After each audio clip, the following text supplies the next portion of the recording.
నోటి ఫలము చెప్తాను, జాగ్రత్తగా వినండి.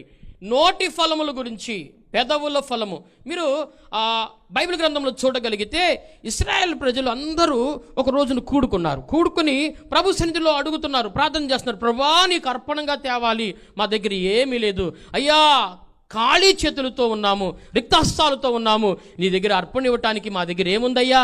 మా పెదవులను మాత్రము నీకు అర్పణముగా ఇస్తామయ్యా, పెదవులను మాత్రము స్తుతిగా మీకు బలిపీఠం మీద అర్పించేస్తామయ్యా, మీరు అంగీకరించండి అని ప్రభు సన్నిధిలో ప్రార్థన చేశారు. జాగ్రత్తగా ఈ మాటలు వినండి. నోటి ఫలము ఎంత భయంకరమైనదంటే వస్తే మేలు తెచ్చిపెడుతుంది. ఆమేన్ చెప్పండి, గట్టిగా ఆమేన్ చెప్పండి, ఇంకా గట్టిగా చెప్పండి. రెండంతల మేలు తెచ్చిపెడుతుంది. లేదా నువ్వు నోటితో నీ ఇష్టం వచ్చినట్టు మాట్లాడితే దాని ప్రతిఫలం కూడా వచ్చి తీరుతుంది. యోబు దగ్గరికి వెళ్ళండి. యోబు అంతా పోయిన తర్వాత ఏమన్నాడు? మొట్టమొదటి మాట నోటి ఫలంకి చెప్తున్నా. ఏమన్నారు? నోటితో అయినా దేవుడిచ్చారు, ఆయన తీసుకున్నారు.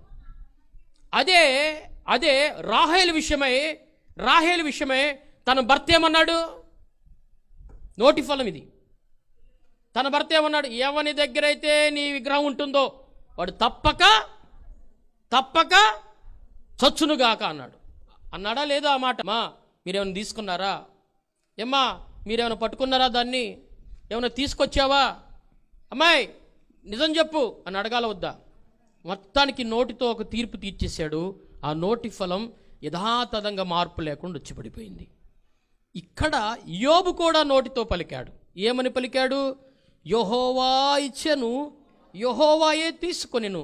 అంటే మనం మాట్లాడే మాట దేవుడు గమనిస్తున్నాడని, దానిని ఆలకిస్తున్నాడని నీవు గుర్తెరగాలి. మరలా చెప్తున్నాను, మౌనంగా ఉండి ముచ్చోళ్ళలాగా ఉన్నావేంటి అని అన్నా బాధపడమాకండి, నోరు మాత్రం తెరవమాకండి.